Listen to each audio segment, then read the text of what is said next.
welcome to Defiance. Cool little town. We're gonna take this corner a little wide.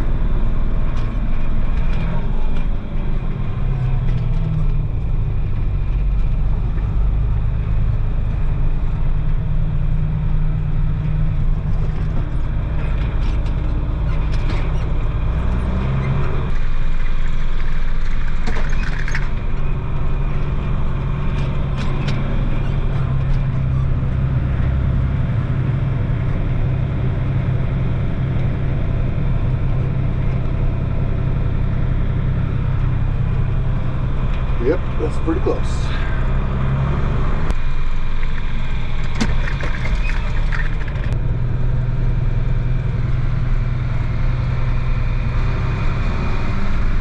That's a sharp corner. I was going to show you how tight it got on that backside, but it wasn't going to work out too good with that semi. So you just have to believe me, it was scary. It was really good driving right there, so really sorry we all missed that. This is always scary when you walk up, icy bin with the lid off,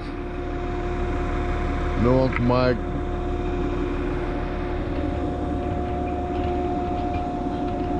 Hey, you're alive! Thanks for not being dead.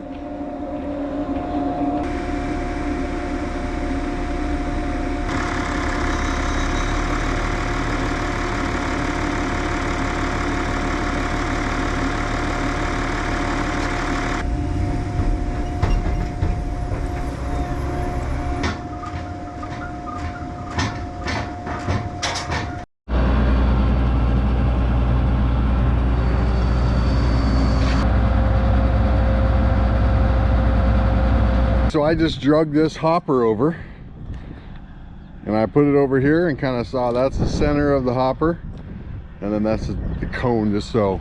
And I do that just so it's easier to know where to stop for the bottom two hoppers of the semi. Uncle Mike is grabbing a ladder. Some of that corn, it was so windy, blew up on top of one of the tarps on the grain carts, and now that cover doesn't want to open, so we need to get up there and sweep that off, and then we'll be farming. Okay, back in the semi again. This is my happy spot. I love it. Looks like we're heading out to the field. Probably only 3 more loads with this truck coming back to this farm. Then it's all going to be grain cart work, and the rest of it's going to be right there at that farm. Can't quite reach it, Brian.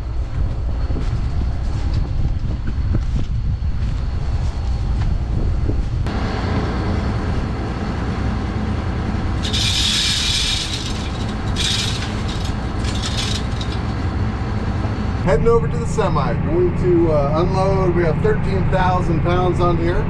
Unload that real quick and then go follow Uncle Mike up into the field after that. Okay, so just a public service announcement. If you ever see a truck unloading on the road like this, that's not ideal, but with the field getting wet, it's just kind of what we had to do. So if you ever see a truck unloading on a road like this, what you should do is drive up behind the grain cart as close as you can get to it. That would be your best idea. That's not true. It's not true at all. So I'm having to back up now, which is never an awesome thing, and especially in these big tractors to where you can't see. So always something to be very aware of.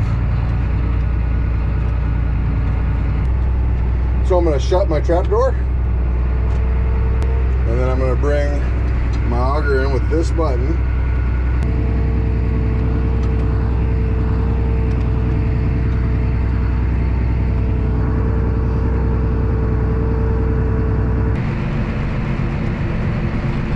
I'm going to ask Mike on the radio. We'll get him to do a little talking on the radio here.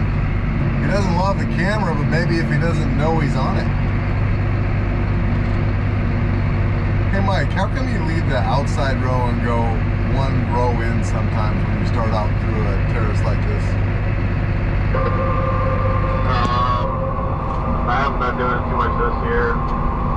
But if I do, it's because we've had a lot of rain, and I'm afraid there might be holes. And if I do the second set, if I come up on the hole, I can just back out, drive around it.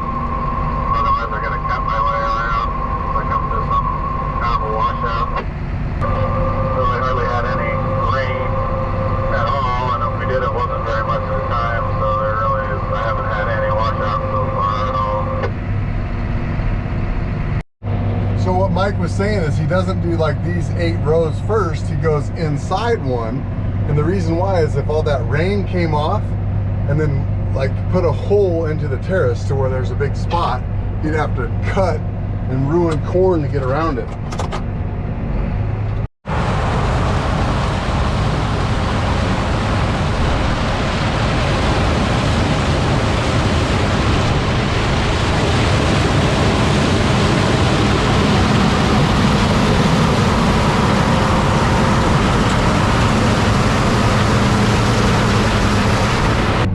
Even though he doesn't have his auger out yet, I can see that grain really piling up. You probably can too. So I'm gonna speed up to get underneath him. And that's what.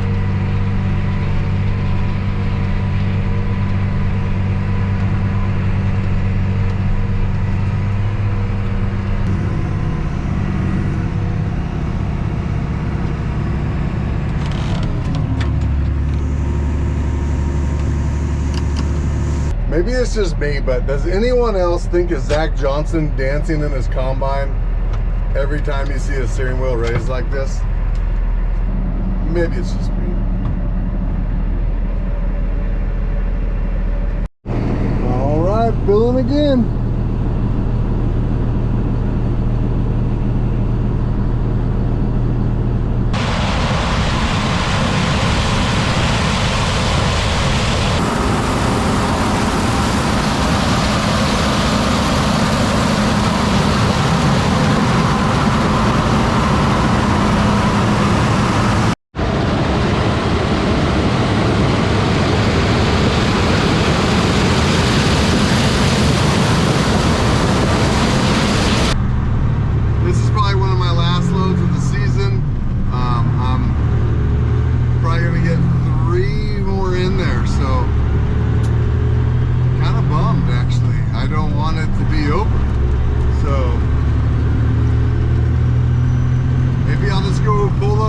Someone else's combine.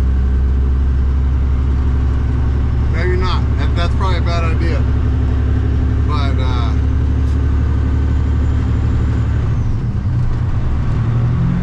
yeah, not really ready to be done.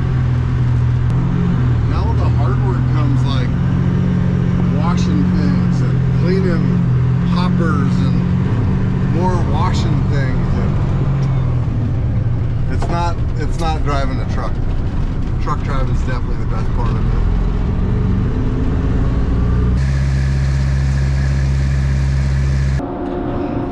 Spreader turns on. We won't turn the blower on until we get this offloaded. So that's where we're at. Let's get this thing fired up.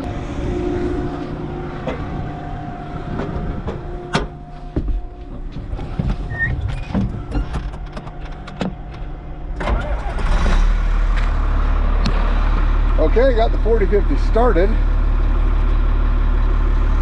Gun park, clutch out. Okay, we're just idle down, PTO on. So that's the PTO right down there, power takeoff. All right, so you can see those spinning.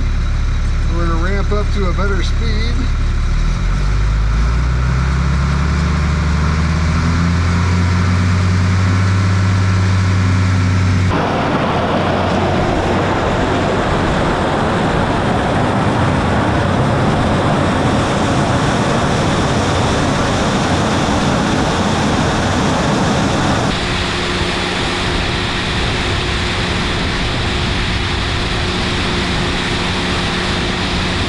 So now I feel like it should make a lot more sense on why we use the gravity wagon. We can't dump from that auger into a hopper, so we have to get it down lower into a hopper. So we use the gravity wagon to do that. So the semi truck pulls over, you put the hopper bottom or the auger hopper under it, but you just can't do it if you don't have a semi. So this is why if somebody has a farm that everything's on their property, they could not use a big powered cart. They could just use gravity wagons for everything. Okay. One of the last times of pushing the auger in here.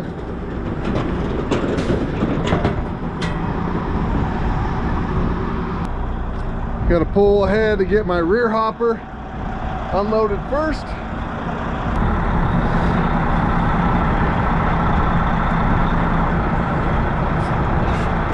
Right, that's about perfect. Let's get the 30-20 fired up.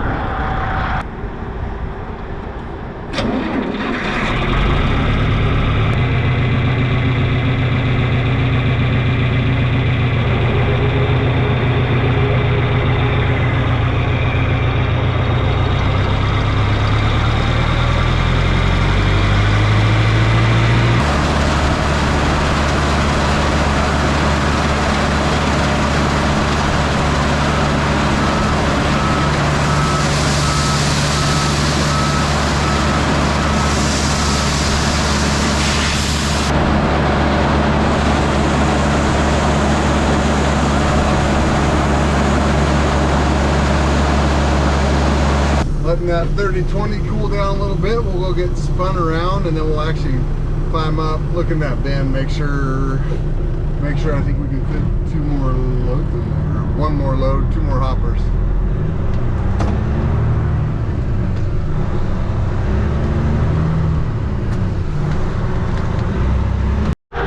Okay, so I'd usually be a little more concerned and a little bit embarrassed about this, but we'll turn off the spreader and just kind of get some to float down on this side next time. So it's looking all right.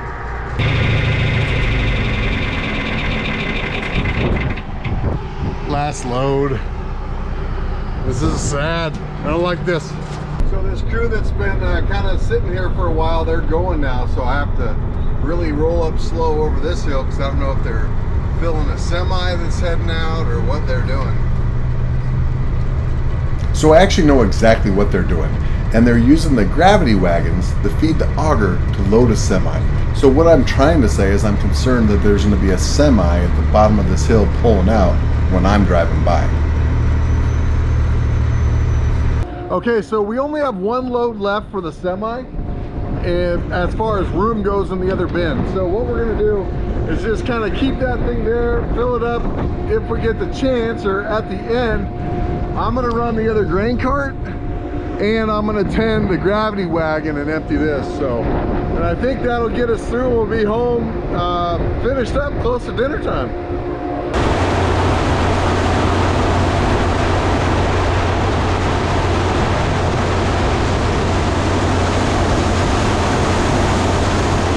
Starting to get a little windy and cold out there.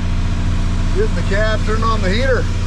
So this whole gravity wagon, this works pretty darn good. It's not as much fun as the semi, but it's quick. You can throw some corn in the bin in a hurry with 2 grain carts and a gravity wagon like this. So, but it's not as fun as trucking it somewhere.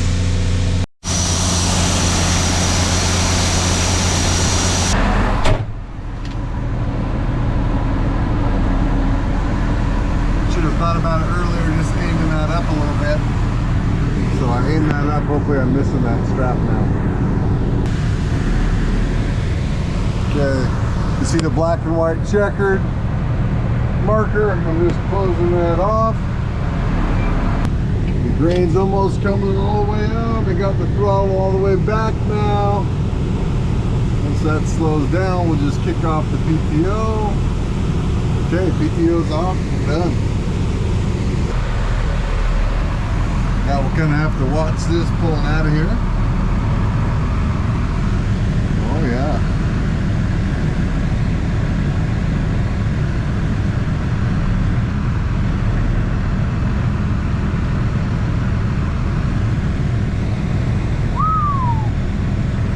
We're not gonna want to get too far away because we still got a bunch of grain going in there. We got to watch that. We'll roll our auger back.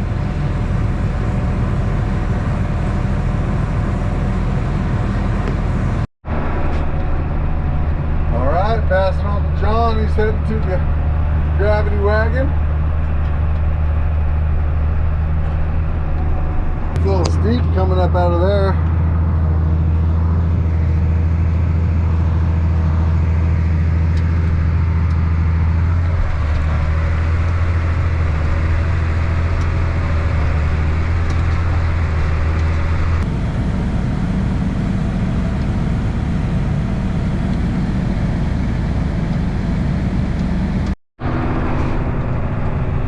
Copy that, I'll follow you around. So Uncle Mike just said he didn't come back like I was expecting, and he said I probably need to follow him around because he can't make a full loop. So if you see what he did, these rows are all going that way, back where I was sitting.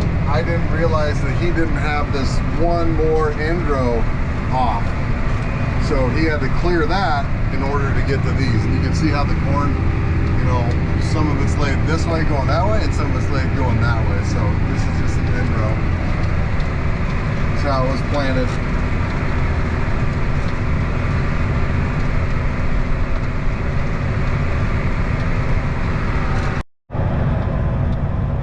I think I figured it out. I like grain carts at night. And the reason I like them at night is because usually everyone else goes home and then it's Mike and I working at night. And I just come up and get a grain cart that he's traded into or dumped into, and then I go. I think that's why I like it. Also, now this is coming from a non-farmer. Roller cones are good for collecting weeds if you're doing the outside edges. Other than that, I don't feel like they do very much. I mean, you can watch these things. I'm not impressed. Now the roller cone is that yellow piece with the spiral on it. It's supposed to keep that corn in and really knock the ears into the header and keep them from falling off.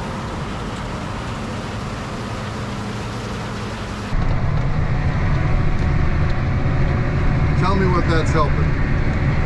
I don't see it taking any ears and knocking them in.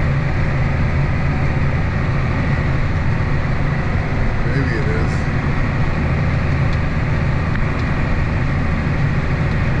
I feel like the little John Deere kicker thing that goes up did just as good.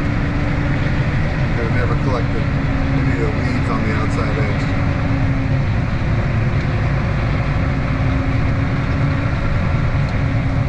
Changed my mind.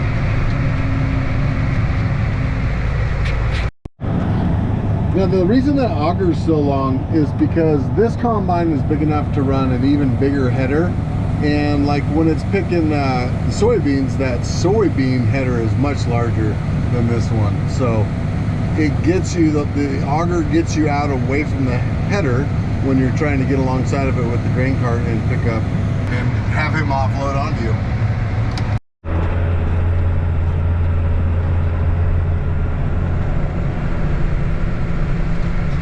Sure is pretty up here though.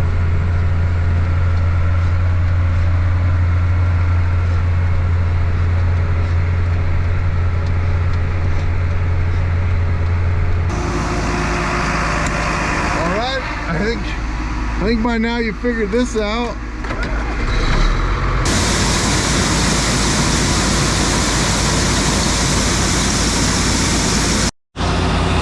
Kind of have to watch that, probably go turn it off.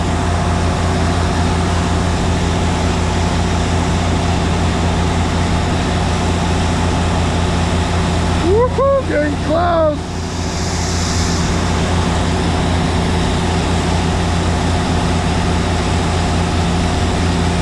It's starting to get empty though. I think it's gonna make it.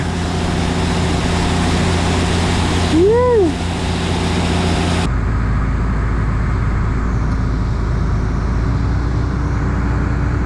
Got the 4050 shut off. Unloaded everything in there.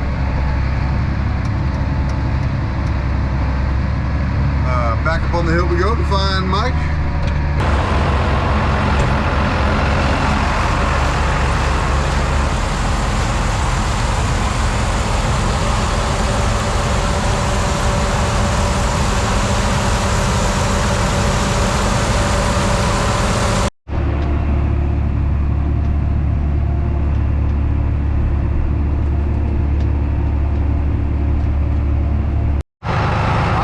I can see sunlight to that corn. We are getting close to being done. Woo!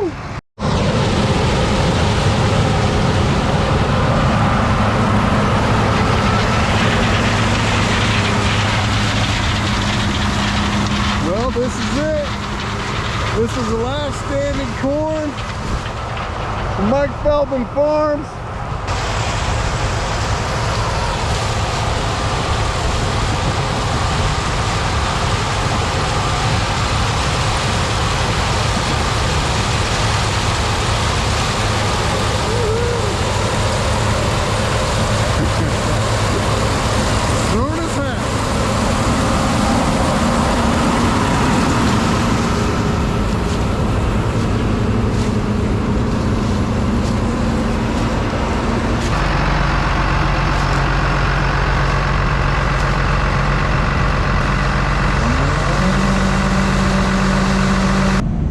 Last bit of stuff standing in the field. Last time he's unloading the combine. We're heading back to the unload a little bit in the semi, finish up in the bin, and we will be done.